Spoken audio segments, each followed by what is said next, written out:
Tahun 2020, pandemi COVID-19 mulai menjangkit hampir seluruh dunia. Kehadirannya memiliki dampak bagi semua orang di dunia ini. Kita semua harus berdiam diri di rumah demi memutuskan penularan virus COVID-19. Kondisi ini akhirnya membuat para pekerja kehilangan pekerjaannya, perusahaan gulung tikar, siswa yang hak belajarnya tidak terpenuhi, dan yang paling dikhawatirkan adalah ekonomi yang terancam lesu. Begitupun dengan isi dompetmu. Sebelum semakin lesu, yuk kita berdayakan sisa-sisa rupiah dari dompetmu. Di rumah aja bukan berarti tidak produktif ya.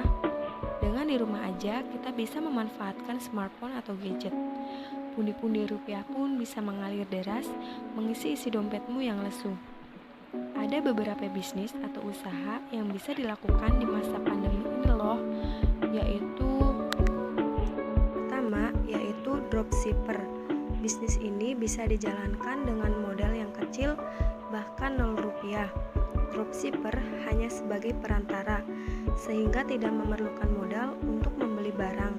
Kamu hanya menyediakan media untuk membuat website, toko online, atau memanfaatkan marketplace yang sudah ada.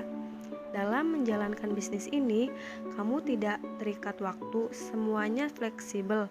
Cukup dengan kuota internet yang memadai dan smartphone, kamu bisa melayani pembeli. Kamu bisa jualan jenis produk apapun, tidak pusing membuat produk, cukup cari dan hubungi supplier terbaik dari produk yang ingin kamu jual.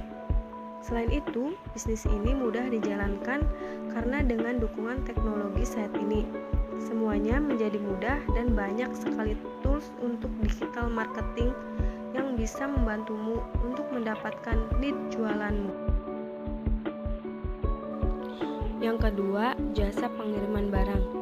Sebelum pandemi terjadi, jasa pengiriman barang sebenarnya sudah menjadi tren baru karena semakin menjamurnya berbagai e-commerce dan juga kebiasaan masyarakat yang sudah akrab dengan belanja online. Namun, setelah pandemi menurun atau berakhir, tren ini akan mengalami lonjakan yang lebih signifikan karena kebiasaan orang yang belanja di pusat perbelanjaan pun akan beralih ke belanja online. Sebelumnya, belanja online biasa didominasi oleh barang-barang seperti fashion, skincare, dan gadget. Namun, kedepannya, belanja kebutuhan pokok seperti sembako pun akan beralih ke belanja online, mengingat social dan physical distancing akan menjadi standar keamanan diri selama masa pandemi COVID-19. Yang ketiga, jasa layanan disinfektan. Seperti yang kita ketahui bahwa saat ini banyak lingkungan rumah, kantor, dan juga taman yang menyewa jasa disinfektan untuk kebutuhan disinfeksi akibat wabah virus corona. Kalian pun dapat bekerja sama dengan penyedia disinfektan atau dapat membuat bahan dan alat disinfeksi sendiri di rumah. Petugas yang kalian sewa pun harus dilengkapi alat pengamanan dalam rangka memberi jaminan kesehatan dan keselamatan dalam bekerja. Yang keempat, konten kreator. Menjadi konten kreator tidak hanya di YouTube, kalian juga bisa jadi konten kreator di media sosial lainnya seperti Facebook, Instagram, Twitter, dan lainnya. Temukan ide-ide menarik yang kamu punya, lalu unggah ke media sosial. Semakin banyak followers kalian, semakin cepat pula peluang menjadi konten kreator terwujud.